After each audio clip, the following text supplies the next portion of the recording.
Bacana. Então agora vamos para a palavra de Deus. Eu quero convidar você que está através da nossa transmissão online. Pega o seu telefone, o seu iPad, a sua Bíblia, não importa. Abra no texto de Mateus capítulo 6 comigo, começando do versículo 25. E nós que estamos aqui na New Life Church, podemos fazer isso também, ou você pode acompanhar o texto que está na tela. O texto nosso hoje é a 8ª mensagem já, acredita, gente? A 8ª mensagem no Sermão do Monte. Nós estamos hoje olhando para o capítulo 6 e vamos cobrir os versículos 25 a 32. 25 a 32. Antes de nós lermos o texto, pensa um pouquinho comigo. Como é que está o seu coração nessa manhã? Você pode dizer, pastor, é muito cedo. Vocês acreditam que existe um número enorme de pessoas que levantam com um aperto no peito que não sabe de onde vieram? Que parece que o coração está batendo mais acelerado do que o que deveria? Vocês sabem que existem pessoas que quando o dia amanhece, que deveria ser assim, poxa, que legal, mais um dia para viver, esperança, expectativa, desejos, sonhos. A pessoa pensa assim, poxa, mais um dia. E ela conta, de alguma maneira, o tempo na sua mente para entender se deve se levantar. Esse processo que tem tantos nomes, mas que mexe com as nossas emoções, que nos angustia. O Senhor Jesus trata nesse texto como uma das mais contemporâneas, eu não posso chamar de enfermidades, mas de uma das mais contemporâneas realidades que sobre nós vem, que é chamado de ansiedade. Ansiedade. Então eu dei o título para cada uma dessas mensagens debaixo do título maior que chama Os Ensinamentos de Jesus. Eu dei o título para essa de hoje sobre o antídoto contra a ansiedade, ou o antídoto para a ansiedade. Então acompanha comigo o texto, porque o texto por si só, ele já nos ensina tanto. Ele diz assim, o Senhor Jesus ensinando aos seus seguidores, portanto eu lhes digo, não andeis ansiosos com suas próprias vidas, ou não se preocupem com suas próprias vidas. Antes de mais nada, deixa eu explicar que nesta versão da Bíblia que nós estamos projetando, que é a NIV, a Nova Versão Internacional, a palavra ansiedade foi trocada por preocupação. Então, todas as vezes que você vê a palavra preocupação nesse texto, a palavra que aparece nas outras traduções da Bíblia, é a palavra ansiedade. Não andeis preocupado com as suas próprias vidas, quanto ao que comer ou beber, nem com seus próprios corpos, quanto ao que vestir. E aqui nós poderíamos acrescentar com relação aos vossos filhos, ao seu casamento, à vida de alguém que está enfermo, à situação econômica do país ou individual, às condições de saúde afetadas por este vírus. Para nós que estamos aqui numa nação que não é a nossa nação de nascimento, quanto à sua situação imigratória, e aí você poderia preencher uma linha com aquilo que é a sua preocupação excessiva pela vida. Não é a vida mais importante do que a comida e o corpo mais importante do que a roupa? Observem as aves do céu, não semeiam, nem colhem, nem armazenam em celeiros, contudo o Pai Celestial as alimenta. Não têm vocês muito mais valor do que elas? Quem de vocês, por mais que se preocupe ou por mais que ande ansioso, pode acrescentar uma hora que seja ao curso da sua vida?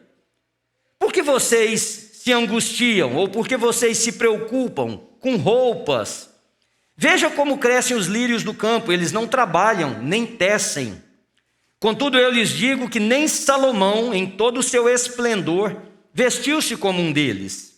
Se Deus veste assim a erva do campo, que hoje existe e amanhã é lançada no fogo, não vestirá muito mais a vocês, homens de pequena fé, mulheres de pequena fé, jovens de pequena fé, pastores de pequena fé. Não vestirá muito mais? Portanto, não andeis ansiosos dizendo: que vamos comer? Ou que vamos beber? Ou que vamos vestir? Pois os pagãos, pois aqueles que não têm pai, pois aqueles que não creem na soberania de Deus, pois aqueles que não entendem que o nosso Senhor governa sobre tudo e todos, é que correm atrás destas coisas.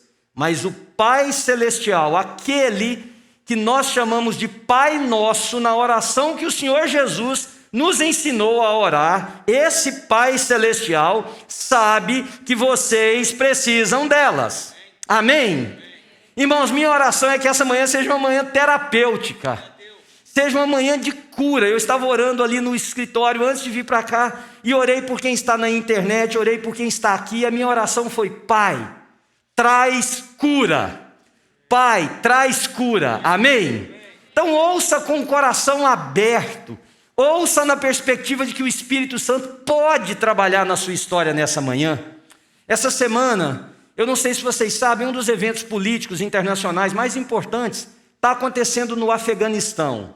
Os Estados Unidos, depois do que tem sido chamado da mais longa guerra que os Estados Unidos está envolvido, nosso presidente atual decidiu retirar as tropas que estão no Afeganistão. Um lugar que vocês sabem de uma tensão política, militar, de beligerância muito grande, e um desejo muito grande de uma organização que é considerada no mundo como uma organização terrorista, chamada de Talibã, vai ter uma participação, vai ter uma parte do país que será governado pelo Talibã a hora que os americanos retirarem-se do país. E eu estava lendo uma reportagem do New York Times sobre o nível de ansiedade das pessoas por causa dessa troca, por causa dessa ascensão desse grupo ao poder. Mulheres que estavam preocupadas agora de como será, ou ansiosas, por como será a parte do país governado debaixo de uma lei islâmica chamada Sharia, que é extremamente restrita, que só o mencionar aqui fere os nossos corações do quanto as mulheres não têm direito. Elas não têm direito de sair à rua se não forem acompanhadas por um homem. Elas podem ser espancadas se o seu marido imaginar que ela está só por aquilo que sobra para ela ver a vida, olhando nos olhos de um outro homem. As crianças, meninas, não podem ir para a escola. Enfim, há uma ansiedade estabelecida sobre os direitos, se serão preservados e onde, quando e que intensidade. E as entrevistas mostravam no olhar das pessoas a grande incerteza sobre o futuro deles. E o Brasil, nosso país, está figurado entre, se não, porque na opinião de alguns ele é o número 1, em ansiedade no mundo. A capital do estado de onde eu vim, por alguns anos, foi a campeã de suicídio de adolescentes no Brasil, lugar que mais se suicidou adolescentes. Aqui perto de nós, perto no sentido deste país que nós estamos, no estado de Washington, lá do outro lado do país, há uma província que é a campeã em suicídios dentro dos Estados Unidos, uma parte do estado, uma cidade. E a grande maioria das respostas que se dá a esse término da vida, a esse imaginar que não há mais perspectiva, as pesquisas voltam e voltam dizendo que as pessoas estavam num nível de ansiedade muito grande. Eu li a carta que um missionário enviou à sua igreja mantenedora aqui nos Estados Unidos, e ele disse o seguinte: eu e a minha esposa estamos extremamente ansiosos, porque não sabemos se nós teremos a habilidade de expressar o evangelho na língua do povo que nós fomos enviados para ministrar. Era um povo muçulmano, é um povo muçulmano. E eles disseram: estamos ansiosos com como será a receptividade ou a reação destas pessoas. E eu ouvi o pastor que estava lendo a carta, que é um americano que eu admiro muito, dizendo: eu muitas vezes tenho uma ansiedade tremenda de subir nesse púlpito para repartir a palavra com vocês, e aí eu lendo aquilo e olhando para as minhas mãos agora que estão geladas, se eu pudesse encostar em algum de vocês aqui, vocês iriam dizer: que é isso, pastor, que mão fria é essa? Ele dizendo: a ansiedade de repartir, será que as pessoas vão entender o evangelho? Será que eu vou conseguir colocar as ideias da forma que precisa? Ou seja, jovens ficam ansiosos, velhos ficam ansiosos, homens ficam ansiosos, mulheres ficam ansiosas, missionários ficam ansiosos, pastores ficam ansiosos. Há um sentimento de ansiedade que não escolhe, ele é tão democrático que ele não escolhe cara, ele não escolhe beleza, ele não escolhe posição social, ele não escolhe se é branco ou se é de negro, se ele tem um olho espichadinho ou não escolhe se é bonito ou se é feio. Parece que entra sem pedir licença e toma o controle da nossa vida. Mas quando nós olhamos para esse texto, queridos, tem algumas coisas que, se nós aprendermos, e eu sei que eu tenho alguns psicólogos aqui me ouvindo, eu quero que vocês entendam que existem momentos da nossa vida que o descontrole das nossas emoções chega a um ponto em que nós precisamos de uma intervenção profissional. E nós precisamos de uma intervenção medicamentosa. Não estou descartando, muito pelo contrário. Quando você imagina que as suas emoções, o descontrole das suas emoções ultrapassou um limite, a melhor coisa que você faz é buscar uma ajuda profissional. Mas os psicólogos que estão aqui, me perdoem por dizer nessa manhã, que nós poderíamos melhorar, se não erradicar. Você pode achar que erradicar eu estou sendo muito presunçoso, então eu vou me apoiar na que eu falei primeiro, melhorar em muito esse estado de ansiedade, se nós entendêssemos algumas coisas que esse texto está dizendo. Irmãos, eu tenho uma percepção muito aguda no meu olhar. Se eu olhar aqui para vocês por alguns minutos, focar, mesmo falando, eu tiro a minha mente daquilo que eu estou falando e eu focar. Quando esse culto terminar, eu sei quem estava sentado onde. E eu vejo inúmeros de vocês que o corpo está balançando, que a perna está balançando. E alguns eu não posso nem ficar olhando, senão eu começo a balançar aqui da frente. E tem uns que balançam tanto, que parece que o corpo está dançando. E não param no tempo inteiro que eu falo aqui. Você pode dizer, isso é uma mania minha, não é. Isso é fruto de um coração que está tão acelerado, que está descarregando na perna. Então vamos olhar para esse texto com a mente bem aberta e com o coração desejoso de que Jesus nos ajude. Amém? Primeiro lugar, queridos, eu vou falar algo para vocês que a princípio pode parecer chocante, mas eu peço que você seja paciente e me espere concluir. Eu e você precisamos tratar a ansiedade como um pecado. Como um pecado. Eu poderia simplesmente dizer que é o nosso pecado da onipotência. Poderia simplesmente dizer que é o pecado que eu e você carregamos, de achar que somos nós que fazemos, que podemos e que realizamos as coisas. Mas olha para esse texto. Segundo esse texto que nós estamos tratando, a ansiedade vem da fragilidade da vossa fé, da nossa fé. A grande maioria das nossas ansiedades, elas são oriundas de não crermos. Por favor, aceita isso no seu coração como uma palavra de amor, de carinho, de não aceitarmos, de não crermos no cuidado de Deus. É mais ou menos assim, nós dizemos que cremos no cuidado de Deus, mas a gente quer dar uma ajuda, quer estender a mão, quer fazer algo, porque vai que Deus falha. Vai que Deus não faz o que está no script, o que era esperado. Então a gente olha para os filhos e pensa assim, vai que Deus não cuida desse menino, dessa menina, sou eu que tenho que fazer.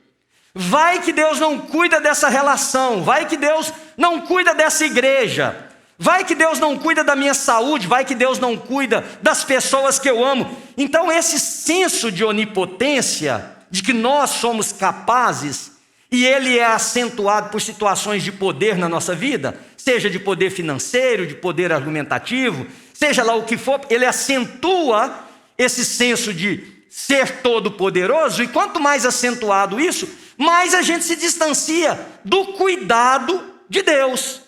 Só que quando nós permitimos que essa sensação de que Deus não irá realizar, nós nos sentimos abandonados.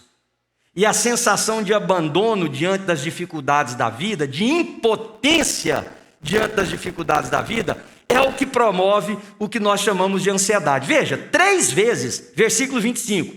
Portanto, eu lhes digo, é uma ordenança de Jesus, não andeis ansiosos. Irmãos, há um versículo na Bíblia que diz o seguinte, que sobre nós não vem nenhuma tentação que não seja humana. E o texto que Paulo escreveu ainda vai além e diz que antes nós também recebemos a possibilidade de escape. Então, quando eu sou tentado, mudando o assunto um pouquinho, ou você é tentado, na verdade, nós temos a possibilidade de nos livrar daquela tentação, pelo poder de Deus que se manifesta em nós através do seu Espírito, mas nós cedemos àquela tentação porque ela é prazerosa, porque ela promete algo, enfim. Com relação à ansiedade, é isso que Jesus está dizendo. Eu lhes digo, não andeis ansiosos. De novo, 27. Quem de vocês, por mais que se preocupe, pode aumentar 1 hora na vida de vocês? Então não se preocupem. Não andem ansiosos. Versículo 34. Portanto, não andeis ansiosos com o amanhã. Ora, gente, parece irônico esse texto, porque se tem uma coisa que nos causa ansiedade, eu nunca encontrei ninguém ansioso pelo ontem. Eu já encontrei gente arrependida, eu já encontrei gente com remorso, eu já encontrei gente com qualquer outro sentimento, mas não de ansiedade. Então, se é uma ordenança de Jesus, me acompanhe, e nós não estamos cumprindo essa ordenança, nós estamos pecando. Agora você pode dizer, parece injusto de Jesus fazer isso. Parece injusto de Jesus dizer isso. Será que Jesus não entende que essa ansiedade é parte da vida? Ora, eu acho que ele entende. Porque se você fizer um retrocesso na sua mente e voltar no jardim do Getsêmani, você verá o seu Salvador, o nosso Senhor, num momento de extrema ansiedade, com aquilo que estava preparado para acontecer, e ele diz, Pai, se for possível, passa de mim essa hora, mas se não, que seja feita a tua vontade. A ansiedade de Jesus naquele momento, ele sabe o que eu e você passamos diante do que parece que não vai acontecer como nós esperávamos, daquilo que aperta o nosso peito, mas se é uma ordenança de Jesus, nós precisamos cumprir. E aí você pode perguntar, mas como que eu cumpro? Ora, toda tentação que nos sobrevém, ela é humana, ela pode ser vencida no poder do Espírito, então vale também para a ansiedade. Aí você pode dizer assim, então é porque eu não tenho fé, por isso que eu fico ansioso? Não. Eu vou ensinar algo para vocês nessa manhã. Guarde por favor, algumas das coisas que eu falar, você anote, você guarde e reflita sobre elas. Quando você diz, eu sou ansioso, eu não tenho fé, não é verdade. O que significa nesse momento é que a sua fé está sendo atacada pela dúvida que o inimigo implanta na nossa vida. A ansiedade poderia ser definida de uma forma muito simplória, a nossa fé under attack. A nossa fé sendo atacada. E aí o nosso inimigo aproveita desse momento de fragilidade emocional para questionar e para dizer assim, mas você não já viu que deu errado na vida de alguém? Então como que você pode confiar que na sua vai dar certo? Você já viu gente que disse que confiava e deu no que deu. Você já viu filho de pessoas que diziam confiar em Deus desviarem o caminho. Você já viu homens e mulheres piedosas que diziam confiar em Deus e viu no que deu? Sofreram, tiveram lutas, tiveram problemas, Você viu? E aí você abraça essas dúvidas no momento que a sua fé está sendo atacada e você cede cada vez mais, e quanto mais você cede, mais ansioso você fica. Por quê? Segundo princípio, você e eu precisamos diferenciar as dificuldades da vida da soberania de Deus, querido. Notem o que eu disse para vocês que o inimigo fala. E eu vou contar uma coisa para vocês muito pessoal, Há vários anos atrás, eu tive um momento de extrema ansiedade. Eu comecei a olhar para a minha vida e para a vida da minha família. Na época a Sara e Pedro eram pequenos, e a Ana. E eu comecei a ter um medo horrível de morrer. Mas não era medo de morrer, perder minha vida. Porque eu sei que a hora que os meus olhos se fecharem para essa vida, eu estarei com o meu Senhor. Não tem dúvidas. Mas aí eu comecei a ficar pensando assim, o que será da Ana?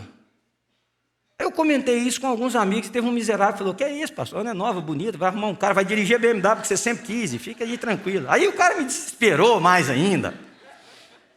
Mas não, e eu pensava assim, como é que vai ser da Sara e do Pedro? Porque naquele momento da nossa vida, embora nós vivêssemos com muito pouco no que diz respeito à parte financeira, por escolhas que eu e a Ana fizemos, mas nós também não tínhamos dificuldade aparente financeira. Mas era literalmente como dizer, um dia pelo outro. Não por irresponsabilidade, por nada, por algumas escolhas que nós fizemos. Então eu fui ficando ansioso com isso. E eu me via morrendo, vocês acreditam? Eu vi meu funeral várias vezes. E eu até falei, agora eu quero ver quem foi lá chorar. Mas aí um dia, quando esse negócio ficou grande demais, eu fui procurar alguém me conversar. Falei, escuta, eu preciso entender o que está acontecendo comigo. Primeira frase que a pessoa me falou foi essa que eu falei para vocês. Ele falou, você está pecando e muito, Manel. Você está em pecado. Você devia dobrar seus joelhos, primeira coisa, e pedir perdão a Deus. E aí ele me disse algumas coisas. Ele falou, você acha que é você que cuida da Ana? E eu achava. Você acha que é você que cuida da Sara e do Pedro? Irmãos, eu confesso para vocês, eu achava que sim. Porque, olhando pelos parâmetros normais da vida, eu me achava um bom pai. Um marido, mais ou menos. Dependendo de quem se perguntasse. Fosse para mim eu era muito bom, fosse para a Ana, sei lá. Entendeu? Aí depois disso ele falou assim para mim, mas faz uma coisa. Escreve, vocês vão achar estranho isso, mas depois, mais para frente da mensagem, vocês vão entender.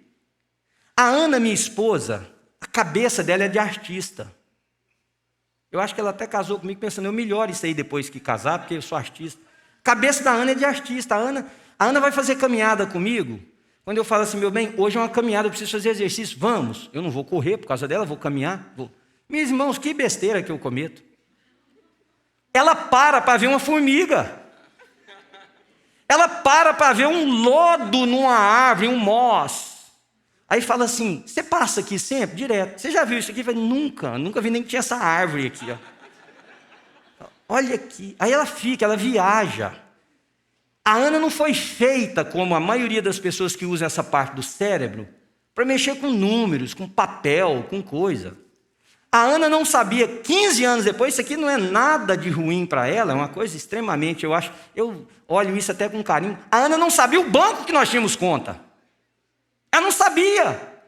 E isso era que me dava ansiedade. Eu falava, pronto, eu morro, essa mulher não sabe onde. Não tinha nada também, mas não sabe onde é nada.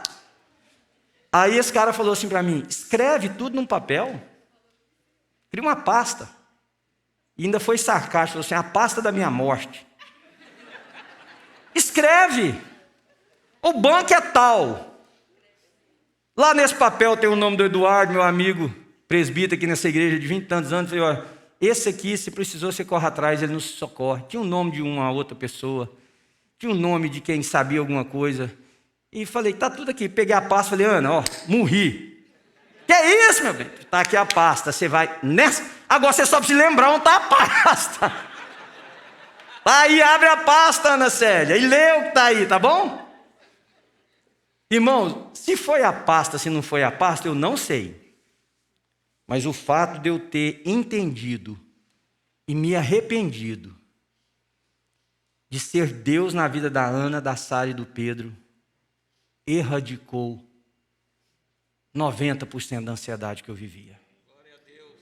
Porque quem sou eu e quem é você para achar que nós amamos alguém mais do que o Criador dessa pessoa? Quem sou eu, quem é você para achar que nós protegemos mais do que quem criou? Aí eu precisei me debruçar nisso para entender. Eu falei, Senhor, mas de onde vem isso? E aí eu entendi, anos atrás, que isso vinha de uma realidade. Por isso que eu chamei as dificuldades e a soberania de Deus. Foi implantado na nossa mente que para Deus estar no controle tem que dar tudo certo. Ninguém pode morrer. Todas as doenças precisam ser curadas. Todas as dificuldades financeiras precisam ser resolvidas. Todos os problemas relacionais, todo filho vai dar certinho, vai andar no que eu e você imaginamos. Mas não é verdade, irmãos. O fato de Deus estar no controle, Deus ser soberano, não nos isentará de choro, de dor, de tristezas, de situações complicadas, de perplexidades. Qual é o nosso papel? É enfrentá-las com sobriedade e com confiança de que tudo está debaixo das mãos de Deus. Até o que eu não entendo, até o que não faz sentido agora, até aquilo que parece ser absolutamente contrário a tudo, Deus está no controle.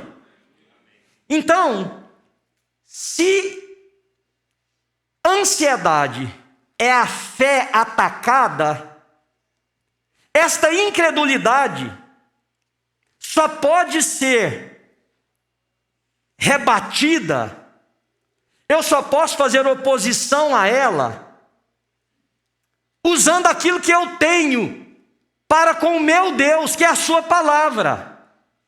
Então, eu não enfrento a ansiedade resolvendo problemas. Eu enfrento a ansiedade combatendo a incredulidade. Por exemplo, quando eu digo que eu subo com as minhas mãos geladas para pregar, a ansiedade de um pastor ao pregar, geralmente, não está se ele vai errar. Não está se ele vai ser fiel ou não ao texto, porque parte do princípio de que ele se preparou para aquilo e ele tem, do lado humano, um conhecimento específico para fazer o que se propõe a fazer. Qual é a nossa ansiedade? É a performance. Qual é a nossa ansiedade? É será que vão gostar? É será se isso vai surtir efeito? É será que isso vai trazer mais gente? Mas sabe de uma coisa? Isso não compete a mim e a nenhum outro pregador da história, porque a palavra de Deus, a igreja é do Senhor Jesus. As pessoas são as pessoas por quem Ele morreu. E por mais ou por menos preparado que um pastor seja, ele não pode fazer nada para mudar o coração humano se o Espírito de Deus não trabalhar. Então não depende de quem corre, de quem quer. Depende de como a palavra de Deus diz, do Senhor usar da sua misericórdia. Portanto, uns confiam nos carros de guerra, nos cavalos, usando a linguagem bíblica, nos cavaleiros.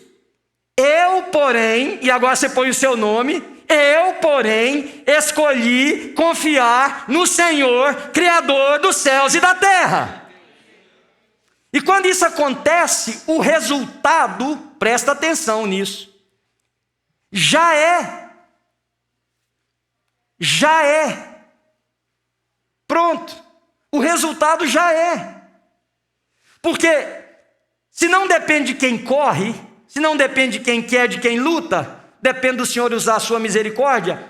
Aos despenseiros, está lá na carta que Paulo escreveu, aos despenseiros, a única coisa que lhes é requerido é que sejam encontrados fiéis. Fiéis. Veja, olha o que o Salmo 56 diz. Por isso que a gente precisa enfrentar a incredulidade com a confiança em Deus. Eu preciso combater, não é a minha ansiedade. E, irmãos, eu digo para vocês, me ouçam. Férias, descanso, passeios, viagens, é maravilhoso, serve para descansar o nosso corpo e a nossa mente. Mas férias, no lugar mais paradisíaco do mundo, não elimina a sua ansiedade. Não elimina.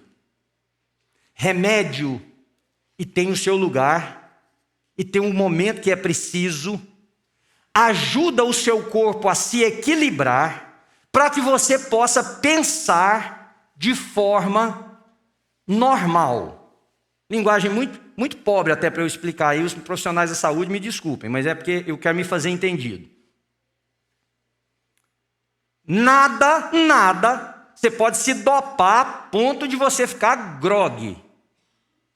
A sua ansiedade, a hora que você tiver sobriedade, ela vem sobre você de novo. Então veja, só se vence a ansiedade trabalhando a questão da incredulidade nossa. E se não der certo? E se eu perder o trabalho? Pode olhar para mim, é só uma coisinha à toa ali. E se eu adoecer? E se um dos meus filhos? E se essa igreja? E você vai dizendo, isso é sua empresa? E se faltar o salário? Tudo isto, embora tenha um ponto importante de você estar pensando sobre a sua vida, o que te angustia é porque você diz para você mesmo, em silêncio até, não tem ninguém para cuidar de mim. E o que é isso? Incredulidade em Deus. Olha o que o Salmo 56, versículo 3 diz. Mas eu, quando estiver com medo, então nós vamos ter medo. E eu tenho, de algumas situações, eu tenho certeza que você tem. Quando eu estiver com medo, confiarei em ti. Você diz amém, querido? Amém. Confiarei em ti. 1 de Pedro, capítulo 5, versículo 7. Lancem sobre ele toda a vossa ansiedade. Ou seja, vamos ficar ansiosos. Vamos. A perna vai tremer, o dedo vai ficar assim. A mão, o pezinho fica assim, dobrado, o coração fica agitado, vamos, mas quando isso acontecer, nós vamos lançar sobre ele a nossa ansiedade, porque é ele que tem cuidado de nós. Então, eu escrevi algumas coisas para vocês. Quando você estiver ansioso com um novo business, uma nova empreitada, uma iniciativa, e você começar a ficar ansioso com isso, combata a sua incredulidade usando, por exemplo, Isaías, capítulo 41, versículo 10. Deus disse o seguinte: por isso não tema, pois eu estou com você. Não tenha medo, pois eu sou o seu Deus. Eu o fortalecerei e o ajudarei e o segurarei com a minha mão vitoriosa. Não significa que eu vou vencer todas as batalhas. Não significa que todos os meus business darão certo. Não significa que todos os meus investimentos renderão lucro. Não significa que todo remédio vai curar a enfermidade, mas significa uma coisa: sadio, doente, bem-aventurado no negócio ou não, o meu Deus está comigo. E na presença dele, queridos, isso não é jargão, isso é Bíblia. E se eu e você não apoiarmos a nossa vida nisto, nós podemos descartar tudo que nós dizemos crer. A minha vida está nas mãos do meu Deus. A sua vida está nas mãos do seu Deus. Quando você estiver ansioso, ou eu ansioso, a respeito de algo que temos que fazer, Eu, como pregador, de saber se vai dar certo, se as pessoas vão ouvir, se vão se converter, se vão mudar ou não. Eu preciso combater essa incredulidade com o texto de Isaías 55:11. Assim também ocorre com a palavra que sai da minha boca, diz o Senhor. Ela não voltará para mim vazia, mas fará o que desejo e atingirá o propósito para o qual a enviei. Quando você estiver ansioso a respeito de decisões que você precisa tomar, você não sabe qual a melhor, você precisa combater essa incredulidade com o Salmo 32:8. Eu o instruirei e o ensinarei no caminho que você deve seguir. Eu o aconselharei e cuidarei de você. Quando você estiver ansioso, porque pessoas se levantam contra você, você tem oponentes, e sejam oponentes inimigos ou sejam oponentes situações da vida que agridem, que afligem e que atacam aquilo que você crê ou tem de mais precioso. Combata essa incredulidade com Romanos capítulo 8, versículo 31. Que diremos, pois, acerca dessas coisas? Se Deus é por nós, quem será contra nós, queridos? Mas deixa eu parar aqui no meio, porque ainda tem mais 3 ou 4 que eu escrevi para vocês. Sabe qual é o problema? O problema é que Deus para nós é um ícone de igreja, não é uma pessoa com quem nós nos relacionamos. O problema é que para a maioria de nós, Deus é uma referência de deidade distante e não um pai presente. O problema é que para a grande maioria de nós, Deus é o Criador dos céus e da terra, todo-poderoso, mas que o seu poder e a sua bondade não se revelam na nossa vida. Sabe qual é o nosso problema? A maioria de nós conhece Deus como todo-poderoso, mas não conhece Deus como Pai. Pai que ama, Pai que cuida, Pai que se preocupa e Pai que vai fazer o que estiver no alcance dele para que os seus filhos estejam guardados e protegidos. Esse é o problema. Então, quando eu e você ficamos ansiosos com relação à nossa saúde, de ficar doente, nós precisamos combater essa incredulidade com Romanos, capítulo de número 5, versículos de 3 a 5, que diz o seguinte: não só isso, mas também nos gloriamos na tribulação, porque sabemos que a tribulação produz perseverança. A perseverança, um caráter aprovado, e o caráter aprovado, esperança.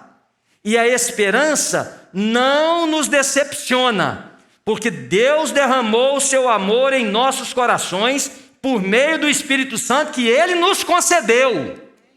Irmãos, quando você estiver ansioso sobre envelhecer, o que será da minha vida? Você vai ficar velho. O que será das coisas? Como que acontecerá? Isaías, capítulo 46, versículo 4, combate essa incredulidade nossa.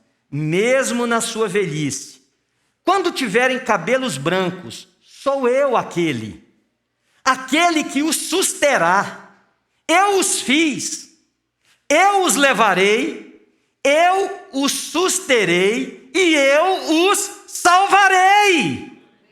Então não é que eu não preciso pensar num processo de... Porque isso não é fatalismo, viu, irmãos? Cuidado para a sua mente não dizer assim, então, tudo que já foi será de novo do jeito que já foi um dia. Não é fatalismo. Isso aqui não é assim, deixa aí. Não, isso é confiança. Que eu vou trabalhar com equilíbrio, que eu vou planejar para o futuro, que eu vou cuidar do que está ao meu alcance. Porém, muito mais do que isso, a minha confiança não está no que eu consigo preparar para mim mesmo.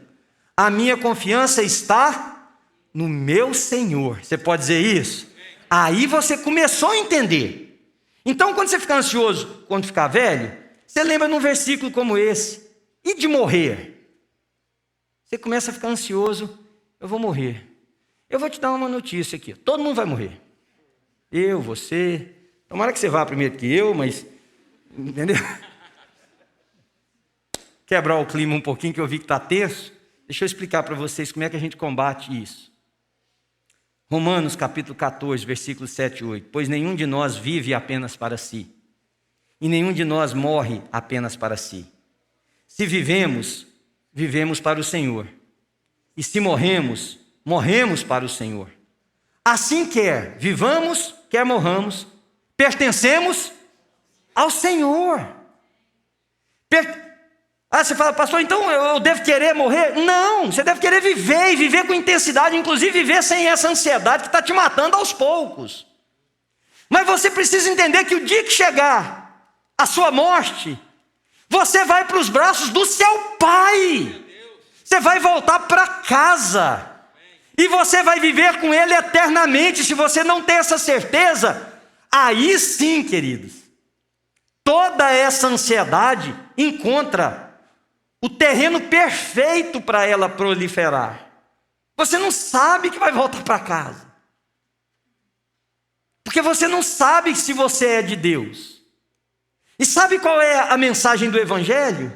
É que Deus enviou Jesus Cristo, seu Filho, para que eu e você não morramos eternamente, não fiquemos sem esperança eterna, mas que todo aquele que nele crê, passe da morte para a vida, perdão. Então hoje, agora, você que está vendo de longe, você que está aqui perto, se a sua ansiedade é, pois é, mas eu não sei se eu vou morrer, eu não sei quando eu morrer, para onde eu vou, isso pode ser resolvido, e é resolvido pelo sangue de Jesus, pela cruz no Calvário. Isso é resolvido porque Jesus morreu por você, não é em igreja, não é ser religioso, porque vocês não têm ideia do número de pessoas que frequentam a igreja e que estão absolutamente adoecidas emocionalmente. O quanto pessoas que frequentam regularmente uma igreja estão pensando em tirar a vida, alguns por problemas fisiológicos, e isso precisa ser tratado, mas muitos resolveriam grande parte disso se simplesmente tivessem certeza. Bem sei em quem tenho crido, e estou bem certo que Ele é poderoso para guardar o meu tesouro até o dia final. Minha vida é meu tesouro, meus filhos são meu tesouro, minha esposa, meu marido, minhas coisas, a igreja é meu tesouro. Está nas mãos do Senhor. Podemos nos livrar da ansiedade? Sim, você pode se livrar da ansiedade. Eu li um ditado que atribuem a séculos antes de Jesus. Séculos. Um sábio no Oriente, dizendo para alguns dos seus seguidores, ele disse o seguinte: ficar ansioso, essa é uma outra que você pode lembrar e aplicar na sua vida. Ficar ansioso pelas coisas que você não pode mudar é tolice. Ficar ansioso pelas coisas que você pode mudar é incoerente. Vou repetir. Ficar ansioso pelas coisas que você não pode mudar é tolice. Ficar ansioso pelas coisas que você pode mudar é incoerente. Lembra da história que eu contei? Minha? Parte dela era tolice.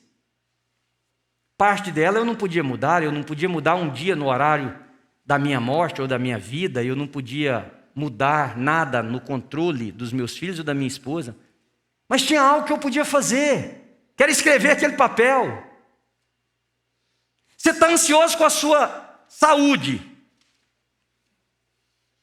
você pode ir ao médico, você pode fazer exames, você pode mudar hábitos alimentares, de exercício, enfim, você pode. Então, é incoerente ficar ansioso por isso. Vai, faça.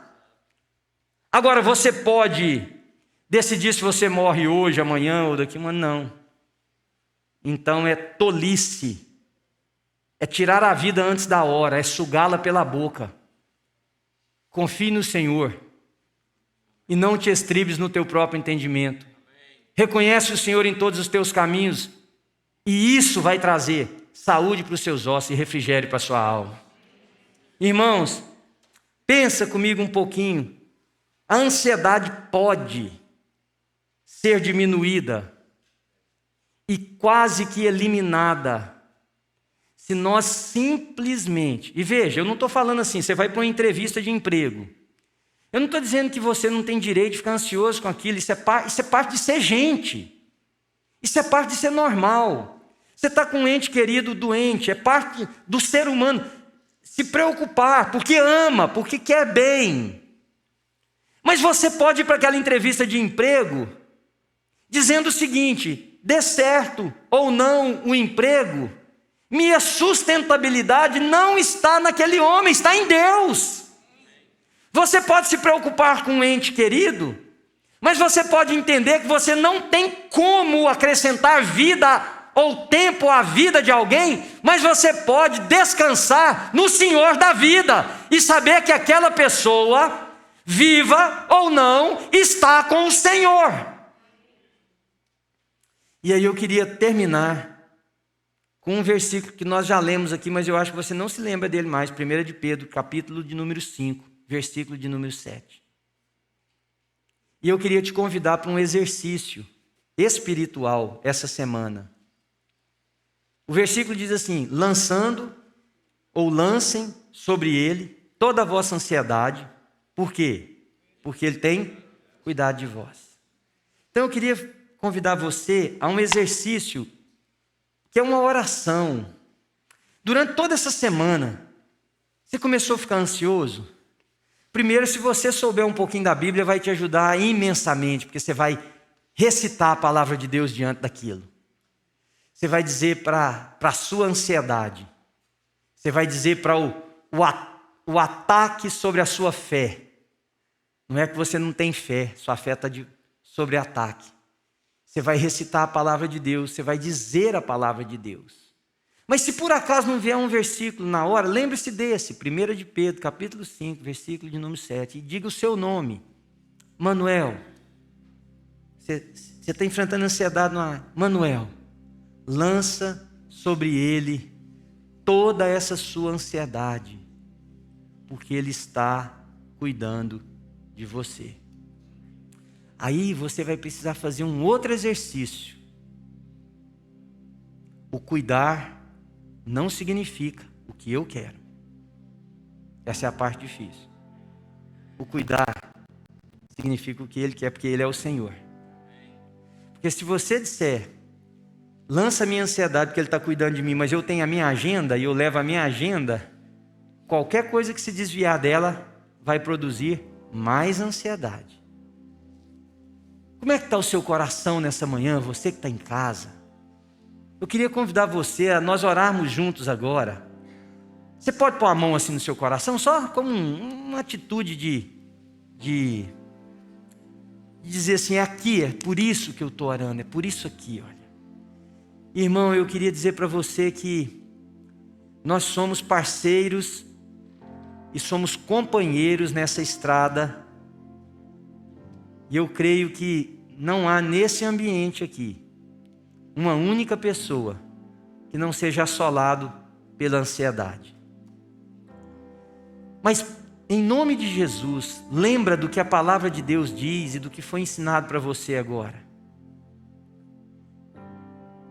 O Senhor Jesus, reunido com seus seguidores, ele disse: não andem ansiosos. Senhor Jesus, nós não queremos andar ansiosos. Pai querido, perdoa-nos. Perdoa-nos por esse sentimento de onipotência. Perdoa-nos por essa síndrome messiânica que nós temos. Perdoa-nos por achar que a vida está no nosso controle, tem que ser do nosso jeito. Vai dar do jeito que a gente pensa que tem que dar, Senhor. Perdoa-nos, ó Deus, por dizermos que temos Pai, mas vivemos de forma tão autônoma, tão independente. Perdoa-nos, Senhor. Nós queremos lançar sobre o Senhor a nossa ansiedade. E Pai, eu me uno a milhares de pessoas que nesse momento estão passando situações inimagináveis para nós. É o choro durante a noite por um filho que está distante. É a angústia por saber que as escolhas que alguém que nós amamos que estão sendo feitas não são as melhores. É o medo do que vamos comer quando o corpo não conseguir mais produzir, Senhor. É o medo de morrermos e deixarmos alguém que a gente ama. É o medo de perdermos alguém que está enfermo. Mas Deus, nós não queremos deixar com que isso nos domine. E eu oro por todas as pessoas que estiverem passando situações assim neste momento. E eu peço ao Senhor que um bálsamo, que o abraço do Pai possa ser agora derramado sobre estas pessoas. Mas Deus, mais do que o Senhor derramar, eu peço que essas pessoas sintam. E se há alguém aqui entre nós nessa manhã, que a ansiedade não encontrou o antídoto aqui nessa manhã, porque Deus é só referência. Pai, eu oro por conversão aqui nessa manhã. Eu oro por gente que volta atrás, eu oro por gente que se quebranta. Eu oro por pessoas que vão dizer: Senhor, em nome de Jesus, eu não tenho esse Deus aí para eu confiar. E eu quero pedir ao Senhor que o milagre da conversão aconteça aqui nessa manhã, em nome de Jesus. E eu quero falar diretamente com você que está com a mão no seu coração, que você pode dizer agora para Deus: Senhor, me perdoe, entra na minha vida, seja Senhor da minha história. Você pode entregar sua vida para Jesus agora, querido. Você pode fazer isso, que vai trazer alívio para sua alma, porque você vai ser abraçado pelo seu Pai eterno. Você pode confiar nele e a Ele todas as suas preocupações, porque lembre-se do Salmo: quando o medo vier, eu confiarei no Senhor. Com a mão no seu coração, na sua mente mesmo, você pode dizer: quando vier o medo da morte, eu confiarei no Senhor. Quando vier o medo da solidão, eu confiarei no Senhor. Quando vier o medo das minhas finanças não funcionarem, eu confiarei no Senhor, porque jamais vi o justo desamparado. Eu confiarei no Senhor. Eu confiarei no Senhor, porque um dia o meu Redentor voltará. Todo olho verá, todo joelho se dobrará, e toda língua confessará que só Jesus é o Senhor. Pai querido, eu peço ao Senhor que o Senhor retire agora dos corações essa dor, Senhor, massacrante. E shalom se instale na vida dos meus irmãos e irmãs. E a paz que excede todo entendimento guarde, irmãos, mentes e corações em Cristo Jesus. Que o Senhor te abençoe, te guarde. Que o Senhor faça resplandecer o rosto dele sobre você. Que o Senhor sobre você, sobre a minha vida, o Senhor levante o seu rosto e nos dê shalom, nos dê paz plena, completa. E sobre essa bênção eu acrescento que a sua semana seja mais leve, que os seus dias mais prazerosos, que a sua mente aquiete um pouquinho, e que você exercite a confiança em Deus, e que você exercite a entrega diária, aliás, a entrega a cada momento, nas mãos daquele que tudo pode. Em nome de Jesus, você diz amém? Amém.